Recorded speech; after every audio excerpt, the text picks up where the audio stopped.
CCA की और videos देखने के लिए सब्सक्राइब करें और बेल आइकॉन को दबाएं। संविधान एक हमारे सारे लोगों के जज्बात का, मुश्किलात का, समस्याओं का एक निदान है कि ये भारत देश किधर जा रहा है। एक ऐसा संगठन जो संगठन लोगों को गुमराह करके धार्मिक गतिविधियां भड़का करके सिर्फ वोट हथियाने के लिए इनको हिंदू राष्ट्र करने का जो प्रपंड रचा जा रहा है। सबको साथ लो, जातिगत जनगणना करो, कोई भी जाति अपने हिस्से से फालतू ना ले सके ऐसी व्यवस्था साबित कर दो। 100% आरक्षण, 79,000 शिक्षक लगे, जिसमें बैकवर्ड के 22,000 लगने चाहिए थे 27% के हिसाब से, लेकिन लगे कितने? 22,000 की जगह 2200। ये है तुम्हारी औकात। तुम बनाओ हिंदू राष्ट्र, तुम बनाओ इसको चाहा मतलब राम राज। जिसने भी इस समाज की अगुवाई करी उनको मार दिया गया या काट दिया गया या रास्ते से भटका दिया, हटा दिया गया। बाबा साहब ने स्वर्ण अक्षरों में क्या रखा है? स्वर्ण अक्षरों में लिख रखा है कि 20वीं सदी मानसिक गुलाम, अंधविश्वास और पाखंड की रहेगी। इनका नकेल डालने के लिए साथियों, अगर तुमने हमारी 20-25 या 30-25-20 सीटें में निकाल दी, गड़मा जनेऊ पैगा खींच कर दिखा देंगे, जैसे मायावती के समय में हुआ था वैसा करके दिखाएंगे। 2034 की मैं गारंटी कर रहा हूं, इस समाज को जगा करके सत्ता पे बिठाना हमारा धर्म है। आपके इकलौते इस पार्टी के राष्ट्रीय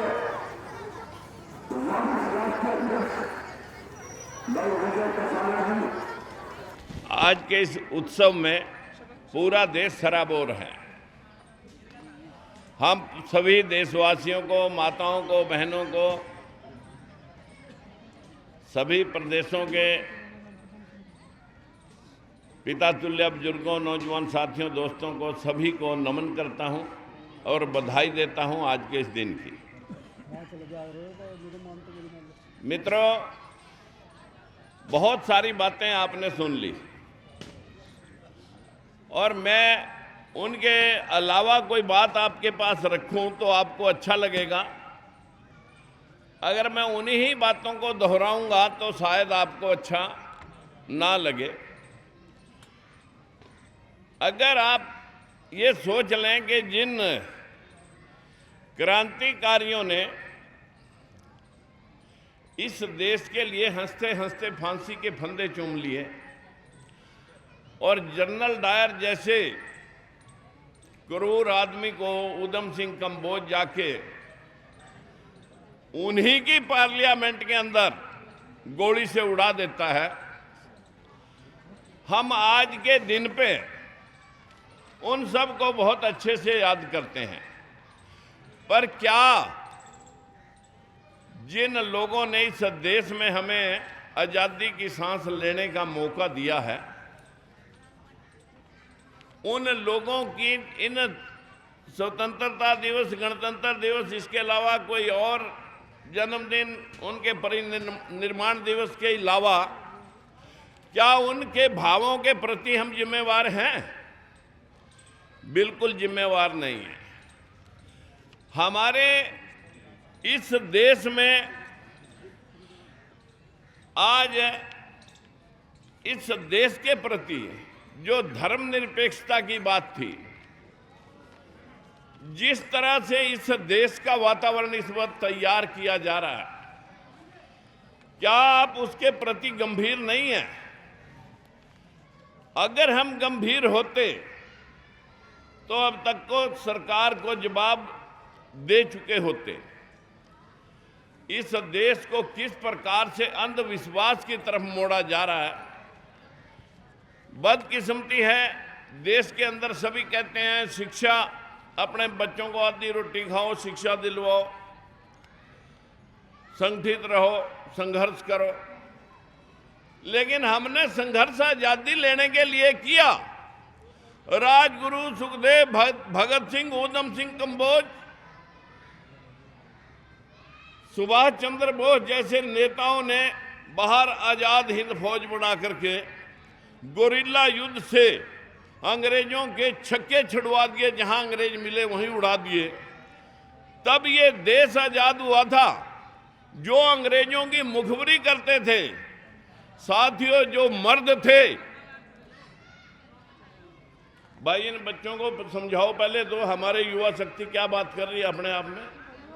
इनको बीच में बिठाओ थोड़ा सा, ये बच्चे हमारे सीखेंगे। एक बार बीच में बैठ जाओ बच्चों, बीच में बैठ जाओ, मेरी हाथ जोड़ के विनती है तुम्हारे से। वो जा रहे हैं, अब कैसे सिखाएं हम अपने पुत्रों को। मित्रों, जो मर्द थे वो जंग में गए और जो नामर्द थे वो संग में गए।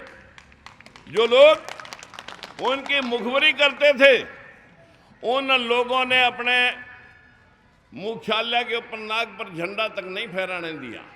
लेकिन आज सारा राष्ट्रवाद उनके अंदर घुस गया और ये राष्ट्रवाद पानी नहीं रख रहा,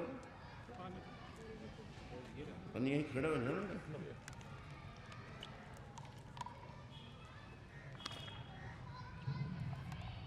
मैं पानी पी पी के कोसने वाले में से नहीं हूं, युद्ध लड़ने वालों में से हूं।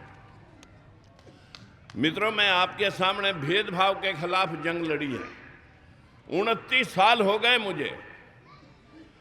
इन 29 वर्षों में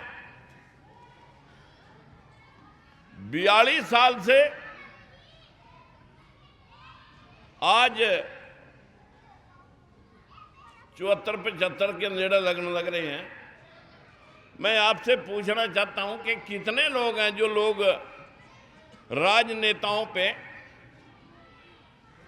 अपने बच्चे को उतार करके इस देश के कीचड़ को साफ करना चाहते हैं। हम सब कहते हैं पढ़ो लिखो और नौकरी करो, गुलामी करो, लेकिन कितने लोग हैं जो अपने घर में अच्छी सी कोठी कहीं बाजार शहर में बन जाए और अखबार पढूं और फिर कहूं देश को नेता खा गए।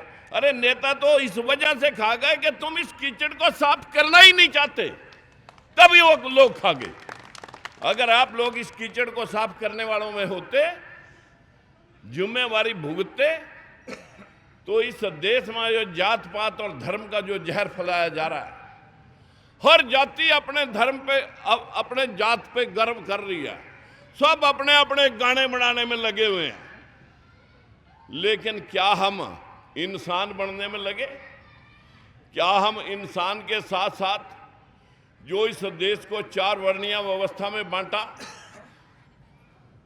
जो ये 4 वर्ण बनाए गए इस देश के, ये जो आपका वर्ण शूद्र वर्ण जिसको कहा जाता है, जिसमें 6743 जातियों में आपको बांट करके मात्र 15% लोग आपका इस्तेमाल कर रहे हैं। क्या आपने कभी सोचा? बदकिस्मती है इस देश के ऊपर। इस देश के अंदर जहां हमने आजादी की सांस लेने का सपना उन लोगों ने हमें दिलवाया, लेकिन हम सब कहीं ना कहीं अपनी जिम्मेवारी से पीछे हट रहे हैं। देश को तो आजाद करा दिया और संभाल दिया किनको? डकैतों को। मेरा आपसे सिर्फ इतना भर कहना है साथियों कि यदि हम चाहते हैं कि आपके घर में अगर 4 बच्चे हैं, जिस तरह आरएसएस वालों ने भी किया कि एक बच्चा कलेक्टर बनेगा, एक बच्चा व्यापारी बनेगा और एक बच्चा निक्कर पा करके बाकी के लोगों को गुलाम बनाएगा, क्या आपने कभी अपने एक बच्चे को जिम्मेवारी दी कि आपने राजनीति में गंदगी को साफ करने के लिए समाज में का वातावरण बढ़िया बनाना है? एक भी तैयार करता नहीं है, नौकरी बननी है बस। मेरी आपसे विनती है कि उन महापुरुषों ने जिन्होंने इस देश को आजाद कराया था, उनकी तो जमीर रोती होगी ऊपर के हमने किन गिद्धों को ये देश सौंप दिया। इस देश में 4 तरह के लोग जो ब्रिलियंट ब्रेन है, तेज दिमाग है, वो डॉक्टर और इंजीनियर बन रहे। डॉक्टर इंजीनियर सबसे तेज दिमाग। नंबर 2 के जो अच्छा रट्टा पट्टा मार करके घर वाले बाप और परिवार के सब बच्चे भाई बहन एक व्यक्ति को आईएएस के लिए तैयार करते हैं। आईएएस के लिए जब तैयार करते हैं कि उसे सिर्फ पढ़ना है, ना गऊ देखनी, ना भैंस देखनी, ना दुकान देखनी, ना खेत देखना, बस पढ़ना है, जितना पढ़ सका पढ़ दे। उसने सारे घर के सहयोग ने एक आईएएस बना दिया। उसने अच्छी पढ़ाई की, अच्छी यादाश्त करी, अच्छी मेहनत करी, आईएएस बन गया। आईएएस बढ़ने के पश्चात उसे जब इंटरव्यू के बाद जब उसे सिलेक्शन मिलती है, उसे एक चीज़ सिखाई जाती है कि ऊपर तो है भगवान और नीचे हैं आप। आपके बीच में कोई सरकार हो, कुछ हो, आपने अपने विवेक से काम करना है कि इस देश का निर्माण करना है। पर क्या हमारे आईएएस इस राष्ट्र का निर्माण करने में लगे? क्योंकि उन लोगों ने ना तो दुकान पर मेहनत देखी थी, ना खेत की मेहनत देखी थी, ना भैंस बांधी थी, ना कट्टू खोला था। उन्होंने सिर्फ रट्टा मार करके पढ़ाई करी थी और उनको सिखा दिया कि अब ऐशो आराम की लाइफ तो तुम्हारे लिए है, जबकि वो भी सर्वेंट है इस देश के। आपकी इस वोट के बाद वो भी इस देश की आपके टैक्सों की कमाई से तनख्वाह लेते हैं, लेकिन वो आपके दुख और दर्द, किसान की मेहनत, माँ बाप की मेहनत और अपने इस समाज के हालात को उन लोगों ने बहुत दूर पीछे हट करके कहीं बैठ करके पढ़ाई की है परिवारों में। उन लोगों का वास्ता असलियत से नहीं पड़ा। तीसरी बात, जो हमारे जैसे लोग हैं, बहुत सारे लोग जो बीच में स्कूल छूट गया या किसी ने बीए एमए तो घटवा दूंगे, कोई वकील बन गया बीए करके, या कुछ थोड़ा बहुत किसी का उद्योग धंधा चल गया,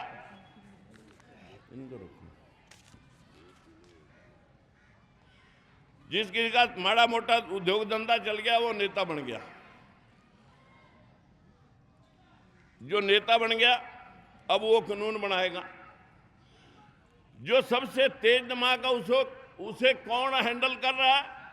आईएएस, जो नंबर 2 का दिमाग है।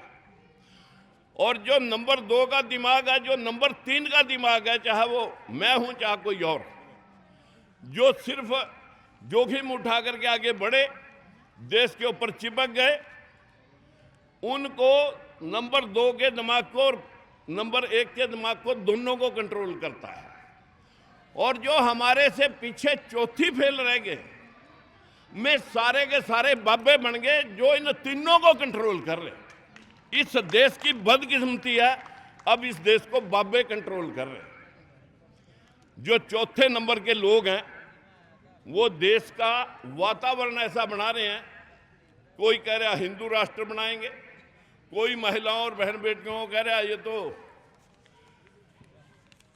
अब मैं कहते हुए मुझे शर्म लगती है,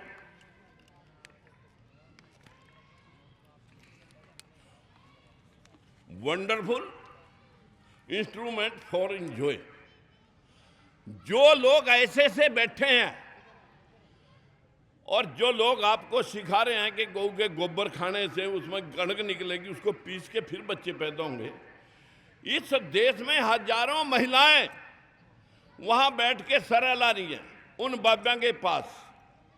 दुख होता है, जिस संविधान ने हमारी बहन बेटियों, हमारी माताओं, इनको जिस संविधान ने शक्ति दी, पिता की जायदाद में हक दिया, पति की जायदाद में हक दिया, पढ़ लिख करके एसपी डीसी कलेक्टर बन सकती हैं, लेकिन किसी मंदिर की महंत नहीं बन सकती। आज सारी नारी शक्ति अपने बच्चों को, उस शराबी बाप से भी निकम्मी वो नारी है जो अपने बच्चों को मार सरस्वती की दो, मार दुर्गा की दो, यहाँ से लक्ष्मी मिलेगी, यहाँ सरस्वती मिलेगी, ज्ञान मिलेगा। सबसे ज्यादा अपने बच्चों को वो कायर बनाने में जो लग रही है, वो ये नहीं बताती कभी उसको कि कनाडा में कोई सरस्वती लक्ष्मी नहीं, न अमेरिका में, न जर्मन में, न जापान में, न रसिया, न इन पे चीन वाला पा।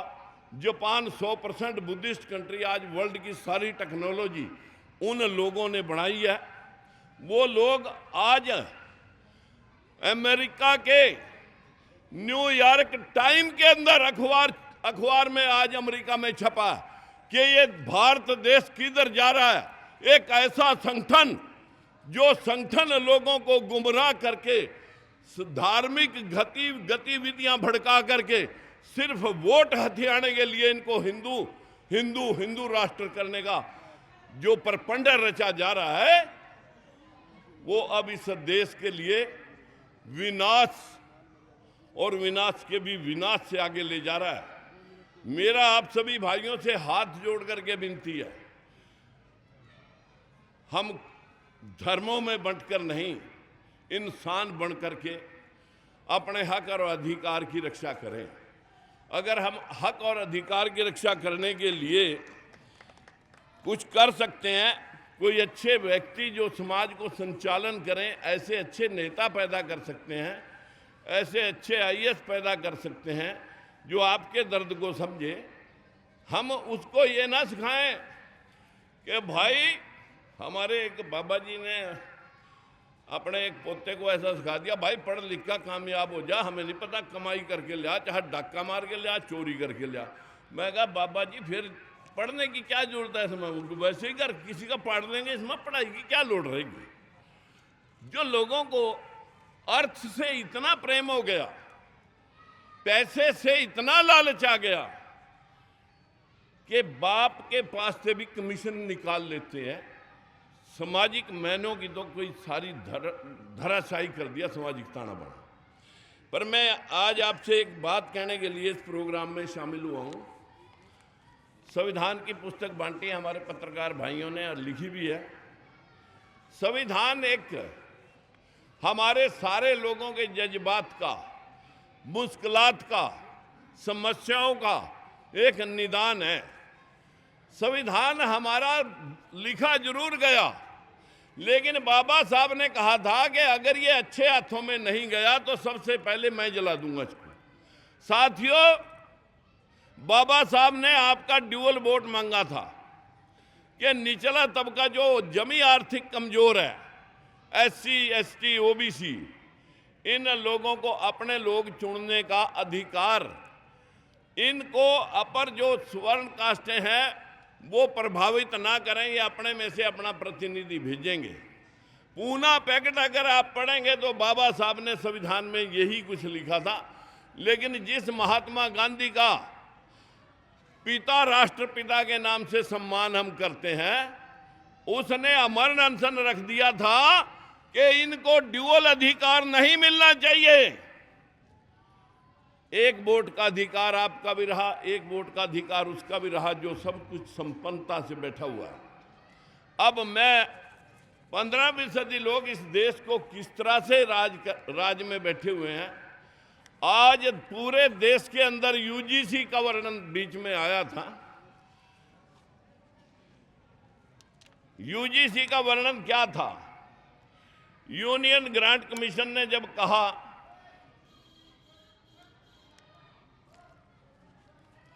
कि देश के बहुत सारे ऐसे कार्यक्रम हैं जिनमें निचले तबके की हिस्सेदारी नगण्य हो गई। आज देश में 25 हाई कोर्ट है, एक सुप्रीम कोर्ट है, 625 जज हैं, वहां 95% अपर कास्ट बैठी है, 95%।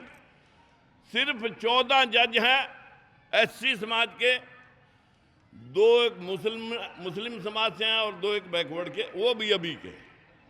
इस देश में 50 यूनिवर्सिटियां हैं, 50 यूनिवर्सिटियां जो केंद्र सरकार संचालित करती है प्रदेश सरकार के अलावा। 50 यूनिवर्सिटियों में 1 अप्रैल 2018 तक आपके मोबाइल पे वीडियो पड़ी है, देख लेना खोल का। आप गूगल के पर जाकर के ये बोल देना, ये खेल गजब है, ये खेल गजब है। 50 यूनिवर्सिटियों में 1 अप्रैल 2018 तक एक भी प्रोफेसर पक्का और एक भी प्रोफेसर एसोसिएट प्रोफेसर जो पक्का हो नहीं रखा गया बैकवर्ड और शेड्यूल कास्ट से। सिर्फ असिस्टेंट प्रोफेसर हैं, वो भी 10%। जबकि सुप्रीम कोर्ट ने तो 27% तो ऑल ओवर सबका हिस्सा सब जगह किया था बैकवर्ड क्लासेस का। लेकिन साथियों, मेरे हाथ में ये रिकॉर्ड है। जिस भाई को ये रिकॉर्ड चाहिएगा, मैं ये रिकॉर्ड साथ में लेकर के आया हूं। जो बोल रहा हूं वो ऑन रिकॉर्ड बोल रहा हूं। ये मेरे पास साक्ष्य हैं आरटीआई के। जिस भाई को चाहिएगा वो मेरे से इस पर फोटो तार करके निकलवा लेना। मेरी हाथ जोड़ करके बंदगी है। हमारा यहाँ आज आज़ादी का जश्न या संविधान के गणतंत्रता जश्न को मनाने के लिए हम आपके बीच में नहीं आए। हम आए हैं कि कुछ भाई हमारे से इस बात को सीख करके बाकी के लोगों को बता सकें कि हमने राज में कैसे जाना है, अपने बच्चों के हक और अधिकार कैसे सुरक्षित करने हैं। इसी काम के लिए यहाँ पर विजय कसाना जी बहुत देर से प्रयास कर रहे हैं। भाई ओमपाल कश्यप जी, सुनीता कश्यप जी, विजय रिस्तल जी, ये हमारे अध्यक्ष जी, हमारे राजेश पंचाल जी, बहुत सारे भाई यहाँ पर अपने घर को तीली लगा करके हम आपको जगाने का रोज प्रयास करते हैं। साथियों, 4 बार भेदभाव के खिलाफ सत्ता छूट गई। आपके सामने जब सुप्रीम कोर्ट ने बैकवर्ड क्लासेस की रिजर्वेशन में घुसपैठ को रोकने का एक प्रयास किया था, हरियाणा के अंदर क्या हुआ वो सब जानते हैं। उस दिन मैंने कहा था कि आज देश में जो लोग 50 साल से राज किया वो भी अगर आरक्षण के लिए मजबूर हैं। मैंने नहीं कहा जाटों को आरक्षण नहीं मिले, मैंने कहा कि ब्राह्मण बनिया ठाकुर 3 कौमें पीछे और रह गई हैं, सबको साथ लो, जातिगत जनगणना करो, कोई भी जाति अपने हिस्से से फालतू ना ले सके, ऐसी व्यवस्था साबित कर दो। 100% आरक्षण, उसकी संख्या के आधार पर उस जाति में हर जाति में पढ़े लिखे लोग। बताइए 100% में जाट नहीं आते क्या? जब मैंने ये कहा कि 100% आरक्षण हो, कांग्रेस के अध्यक्ष मल्लिकार्जुन खड़गे ने कहा कि राजकुमार जी 100% अगर आरक्षण हो गया तो फिर इसका फायदा क्या रहेगा आरक्षण का? मैं कहा हमें फायदा नहीं चाहिए जी, हमें बराबरी चाहिए। हमारी हर जात का जो हिस्सा बनता है हमें वो हिस्सा चाहिए। हमें तुम्हारा खैराती 27% या 20% आरक्षण नहीं चाहिए। जिस जात की जो संख्या है वो हिस्सा चाहिए। बोला ये बात तो बहुत, उसी दिन से राहुल गांधी ने ये बात पकड़ ली कि मैं जातिगत जनगणना कराऊंगा। ये एक पुस्तक मैंने दी थी, उसको आपको भी देंगे। ये पुस्तक मैंने दी थी, उन्होंने पढ़ करके उसी दिन जातिगत आरक्षण का समर्थन करना, जातिगत आरक्षण का समर्थन करके जातिगत जनगणना का मुद्दा उठाना। अरे राहुल जी, आप जातिगत जनगणना का मुद्दा तो उठा रहे, 4 स्टेटों में तेरी सरकार है, पहले वहां लागू कर दे, हम अपने आप इस देश को सेट कर देंगे। लेकिन अगर भाषण ही देने हैं, अब वही निक्करधारी कल कांग्रेस में थे, आज वो बीजेपी में है। ये वही जमात है जो कल कांग्रेस में थी, कश्मीर से कन्याकुमारी तक के लोग पंडित जवाहरलाल नेहरू जी के साथ थे। आज वो सारे, कल अटल बिहारी वाजपेयी के साथ थे, आज वो आरएसएस के सारे लोगों ने सत्ता इस कदर हथिया ली कि निचले तबके के लोग सिर्फ 5 किलो दाने खाने की काबिल ही रह जाएंगे। मित्रों, मेरी आपसे हाथ जोड़कर विनती है, हम 4-5 लोग अलग अलग जाति से एक प्रयास कर रहे हैं। अगर आप अपने बच्चे को नेता बनाना चाहते हैं और आपके घर में, हम नहीं कहते कि आपके पास 10 करोड़ हो, हम नहीं कहते 5 करोड़ हो, जो सरकार की निर्धारित राशि है, पहले 30 लाख थी, 25 लाख थी, एक एमएलए के लिए शायद अब 50 की है। अगर किसी के पास सरकारी निर्धारित राशि के मुताबिक पैसे खर्च करने का जुगाड़ है, बच्चे में मेहनत करने की नीयत है और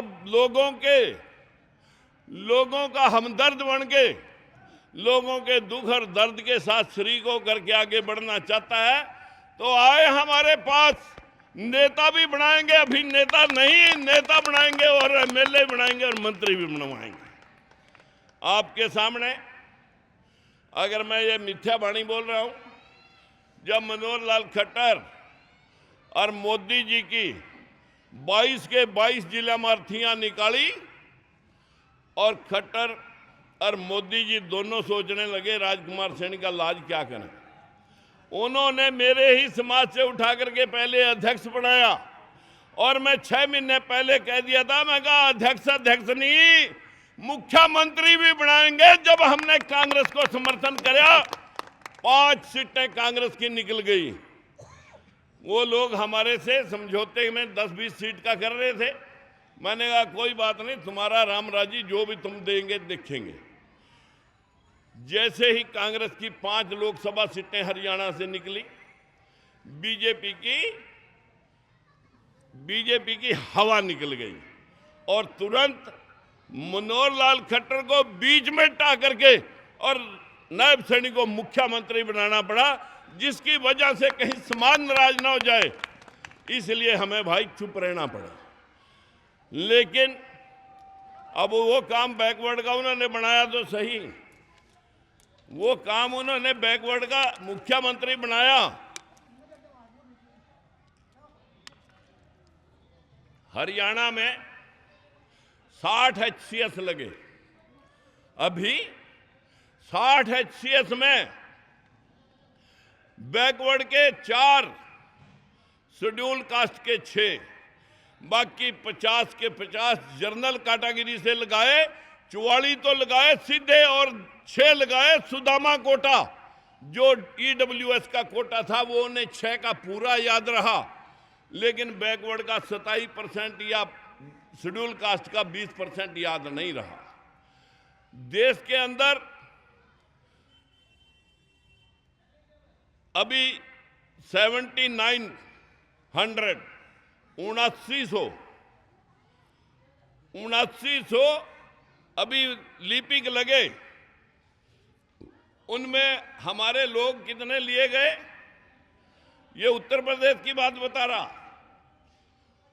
उनमें लिए गए 1417 और 700 उनमें से गायब कर दिए। 15% से ज्यादा तुम नहीं आते।